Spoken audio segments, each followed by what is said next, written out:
следующем 2017 году исполняется ровно 140 лет, как началась последняя русско-турецкая война.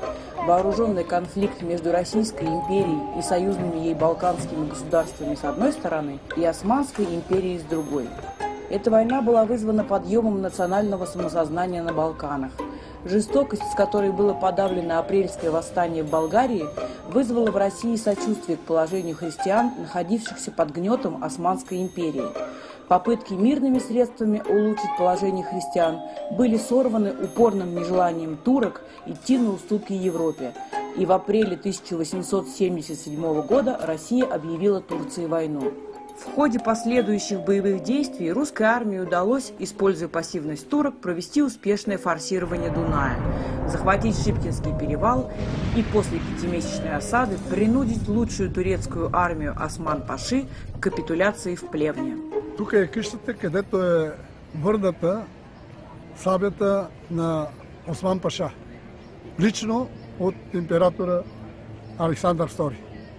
После окончания войны был подписан Берлинский трактат, восстанавливающий государственность Болгарии, которая была завоевана Османской империей в 1396 году как вассальное княжество Болгария. Помнят ли современные болгары о событиях тех дней и как относятся к историческим памятникам этой войны, установленным в городе Плевна? Словото на кмета. Да. И по този повод той каза ясно, категорично заявявам пред всички плевенчани и пред цяла България. От турско робство България бе освободена от Русия. Не знам кой защо се страхува да го каже. След като е бил, България на площада, знае и е видял тази реакция. Колко много ръкопляскате и ги правят. Най-после някой да го каже в прав текст. Защото последните 4-5 години всякакви глупости се случват. Аз съм историк, не мога да приема, че това е присъствие.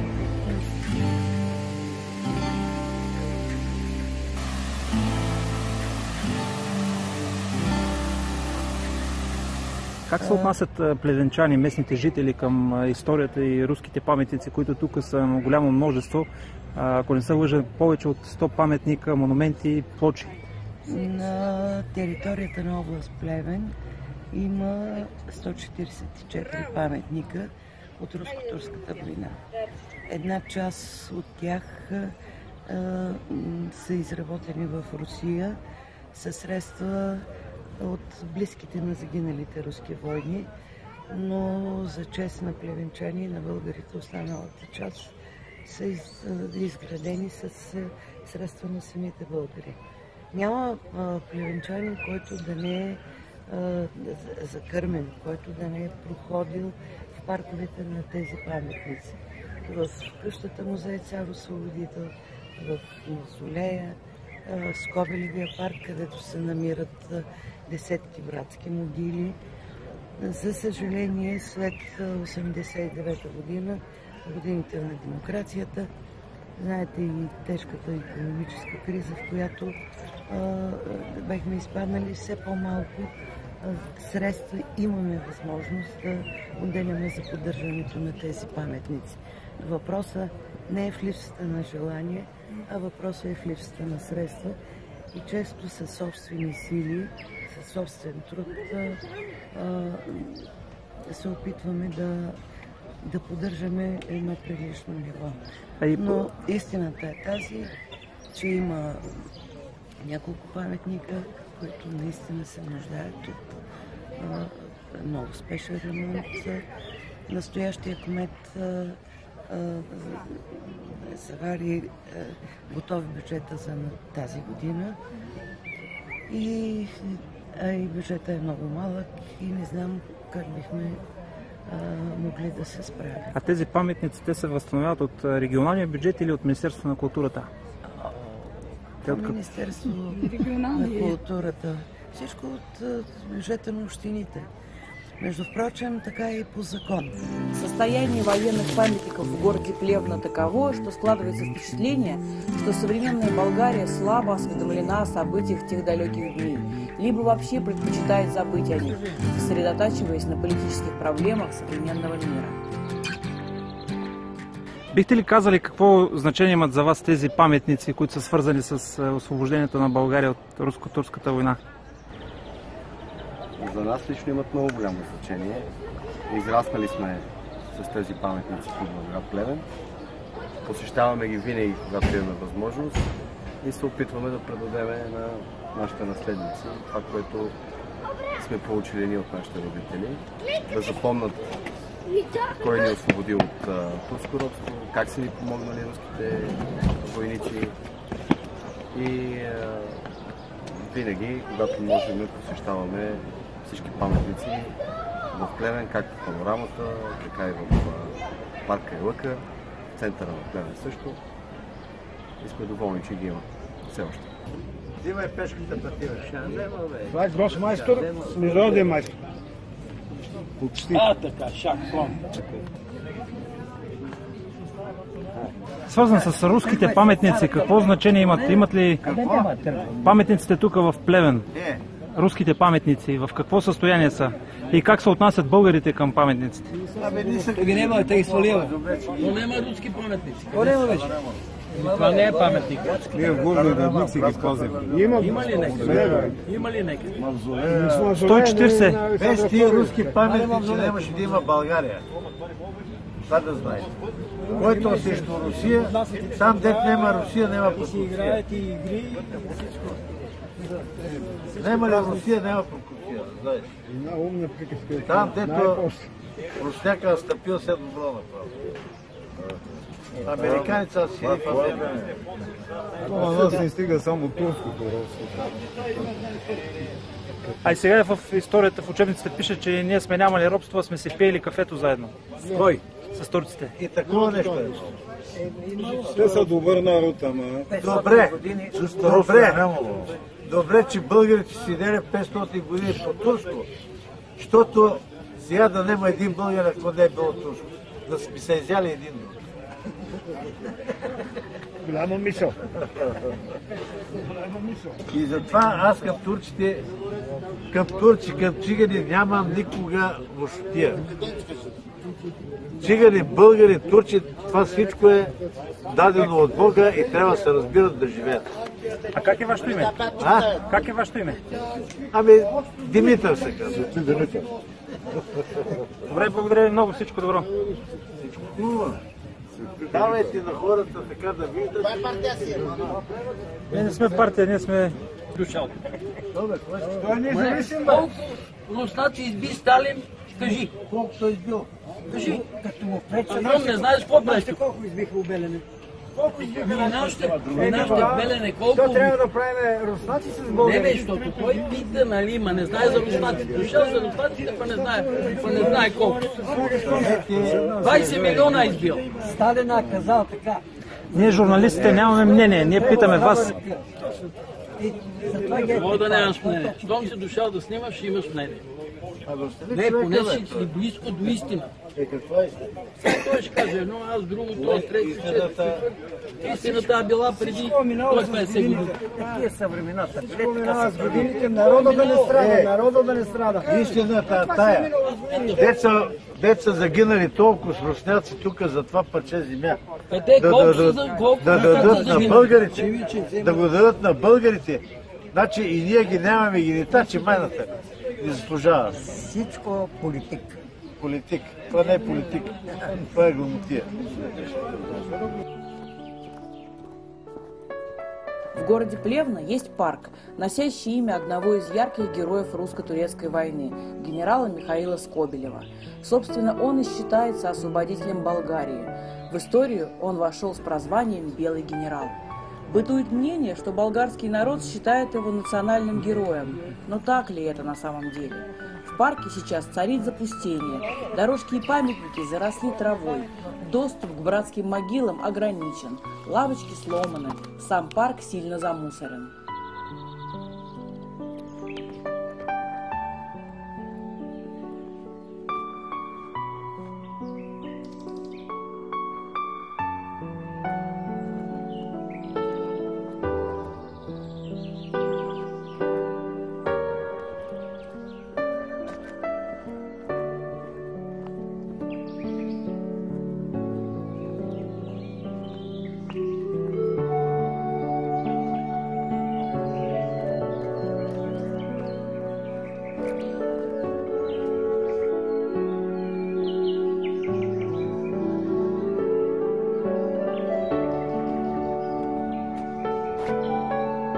Това пространство носи името Мъртвата долина. Тук се е сражавал отряда на генерал Скобелев и по време на третия щурм на 11 септември 1877 година са загинали 3400 човека от неговия отряд. По тази причина някъде 50-те години в Мъртвата долина са посадени 3400 рози, стрък за всеки от загиналите в Мъртвата долина. Последните 20 години тази розова градина не се поддържаше, но в момента има вероятност, защото още не е спечелен, по един европейски проект да възстановим розите в Мъртвата долина.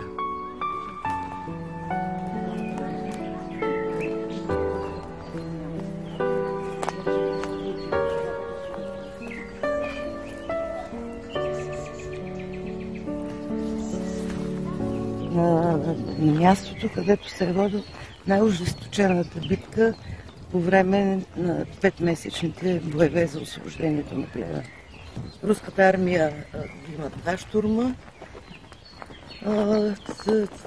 неуспешни, и руското главно командване вместо да преосмисли стратегията и тактиката си, насрочва и трети щурм за 11 септември, за да зарадва руския император за неговия рожден ден с спадането на Плевен, но третия щурм се оказва най-кръвопролитен, с най-големи загуби, и тогава решават да извикат генерал Топловен от Русия, който вече е на възраст. Ето тук има братски могили.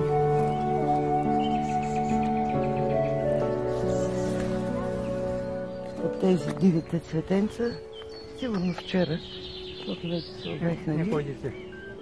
И не са.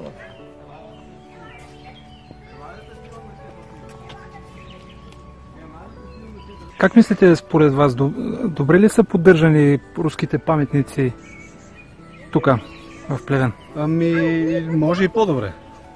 Защото виждаме навсякъде всичко е обрасло. Да, всичко е много обрасло, но това може би е въпрос на финанси. И от тая гледна точка, защото общината не е много богата, иначе каквото може да се прави. Може и по-добре, разбира се, че може и по-добре. Помня, като бях малък, беше много поддържан парка тук. Хубаво беше, но и сега е хубаво. Ами случайно дойдохме, разказвам, не мислихме, че ще стигаме до тук, ама дойдохме и му разказвам. Интересно ли му е? Интересно му, разбира се, че му е интересно. Разбира ли какво става? Да. И как му го разказвате? Как? Опитвам се да му разкажа как ще го разказва на нас на времето, защото сега малко поменят историята по-добре. Кажи, тате. А тъй като всичко е обрасло, Мартин. Не е ли опасно някой змии може да има тук? Надявам се, че чак змии няма. Чак змии няма. И да има, ще бъдат безопасни. Няма да се плашим, нали сме мъже.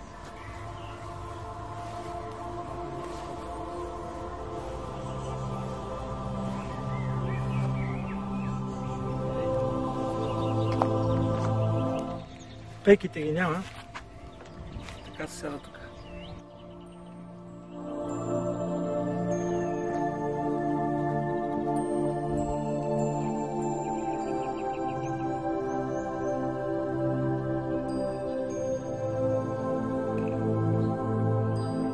Как смятате, дали са поддържани нормално руските паметници, които са тук по-отгоре, градинката на Скобелев? Ние видяхме, че някои от паметниците дори са обрасли, не може да се стигне до тях. Може би дори да има и змии за децата. Мислите, че не се поддържат? Що е така? Не, нас не е интересно вашето мнение като местни жители. Не се поддържат, да. Би трябвало, това е много хубав парк, да се поддържа по-добре. Сега с мандата на новия кмет очакваме по-добро отношение към паметниците. Да. Той поне към улиците го прояви. Няма трябва време. Те да ни им щукне да ги махнат, както се случва често. Тоест да се радваме, че поне още ги има. Да, се радваме, че ги има, да. И да се надявам, че ги започнат да ги поддържат. А какво е вашето мнение относно, нали, също така и в българската история в момента се говори, че няма турско робство, а дори че заедно сме си пиели кафето с турците. Да си пуснат на група епизод песента Батак. Батак и да разберат дали е имало. Ние сме против това мнение. Или да вземат да прочитат книжката на Страшимиров за бебето, като се връща семейството, как го заварват, го пекат като чеверме. Това и най-малките деца го знаят в България. Това, че големците ни горе променят учебниците сега. Променят учебниците и вършат глупости. Ние не можем на хората да го възприемем. Ясно, благодаря ви много. Моля. И ние благодарим.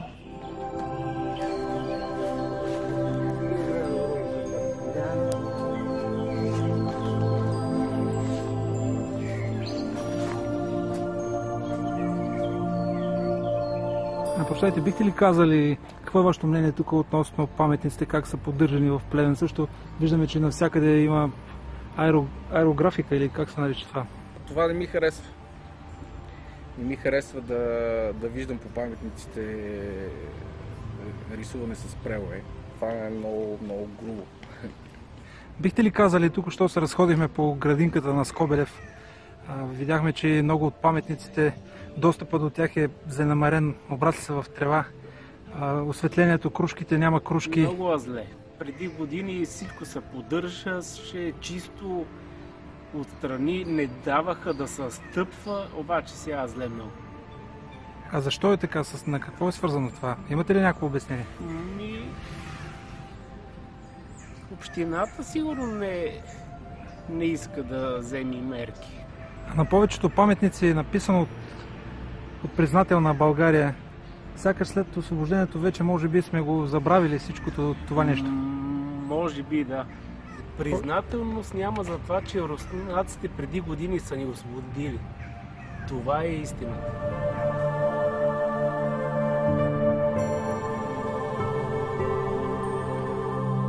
Наша делегация прибыла в Болгарию для того, чтобы представить наш болгар, проживающий в Крыму, вместе с правительственной делегацией, для того, чтобы болгарам рассказать о том, как и сегодня, как нам живется в Крыму, как живут крымчане, чем занимаются, как чувствуют себя крымчане в составе Российской Федерации.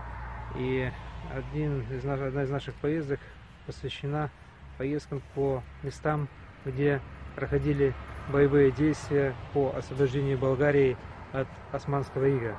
И мы сегодня находимся в городе Плевны. Этот город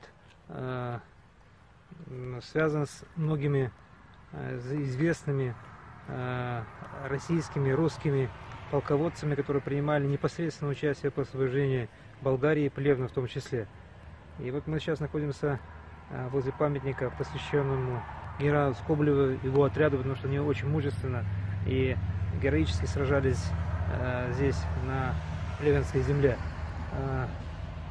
То, что мы увидели, что, к сожалению, сегодня многие захоронения находятся в запущенном состоянии.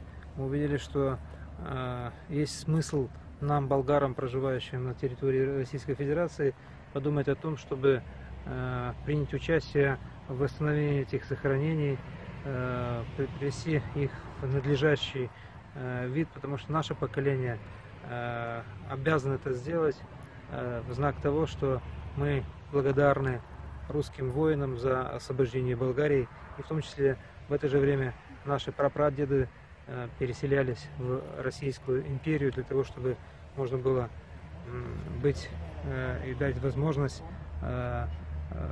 нашим предкам развивать свою культуру, свои обычаи и традиции. Я думаю, что эта акция будет, в эту акцию мы постараемся привлечь не только болгар, проживающих на территории Российской Федерации, но мы думаем привлечь и те города, те субъекты Российской Федерации, откуда были направлены полки для освобождения Болгарии. Мы хотим привлечь в эту акцию и молодежь, студенческую молодежь в виде строительных отрядов направить здесь, для того, чтобы они приняли непосредственное участие с студентами города Плевны, города Габрово, там, где есть захоронения, восстанавливать те могилы, те памятники. И я думаю, что через духовность, через вот такие действия, через такие акции, это будет один из элементов сближения народов, молодежи через народную дипломатию. За 3000 километров, даже повече, тук да го видя, искам да го правя. Никой не ме кара, никой не ми платил, но искам да го правя. Ще го правим. Поради ние си живее това поколение, ние ще го правим. Другото поколение вже вряд ли тоже може ние да го передадим в надлежащее состояние. Да, и те да го поддържат. Да, и ти да ги изсрампа на това. Да. Тогава е добре работа.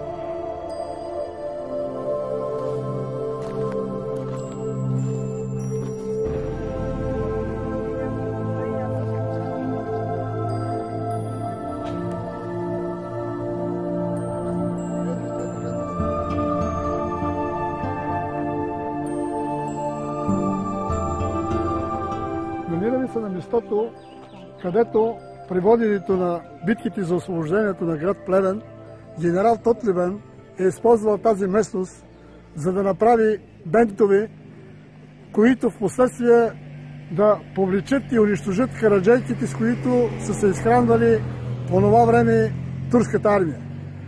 С този гениален ход той е постигнал изключително много и това му е донесло успеха за победата и освобождаването на град Плевен. Впоследствие генерал лейтенант Иван Цолов Винаров, когато започва етапното строителство на този прекрасен парк Кайлъка, той отново се връща на тази идея и сътворява тези водни площи, два язовира, където днеска са прекрасно място за отдих на плевенските граждани и на нашите гости на град Плевен. А как бихте коментирали ние с вас заедно? Вие ни показахте могилата на този велик генерал Винаров, който доста неща е направил за Плевен, а неговата могила и къща, която видяхме, тя е в окаяно състояние. Как бихте го коментирали това нещо? Това не може да се коментира по друг начин, освен като позор за гражданите на Плевен, за една такава велика личност, която е направила толкова много за града ни. За съжаление, това не се случва поради обстоятелството, че тази местност и тази къща с прилежащия гроб е общинска собственост.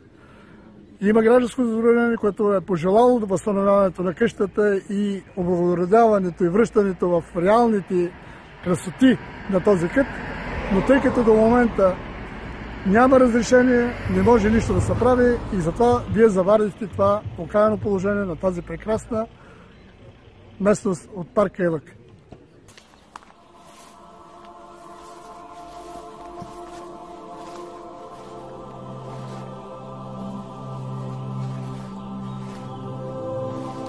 За генерал Винаров нещо знаете ли? Не. Казва, че всичко това е било направено от него. Ясно, благодаря ви.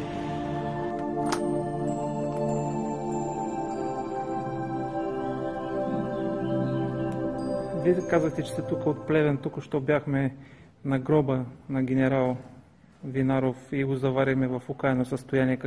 Какво е вашето мнение като човек от Плевен? Човека тук е оставил, виждате, за поколение неговия гроб в момента в окаяно състояние. Дори пътя до него е обрасъл. Къщата, която му е била дадена, е приличана, може би, следно са водили бойни действия. Да, за съжаление, наистина е така. Мисля, че ние като плевенчани, нали, след като този човек е направил толкова много за нас, дал това красиво място, парк Кайлъка, би трябвало, нали, хората, които са отговорни за поддържането, да вземат мерки. И се надявам наистина следващия път, като дойдете, да заварите това място в съвсем различен вид.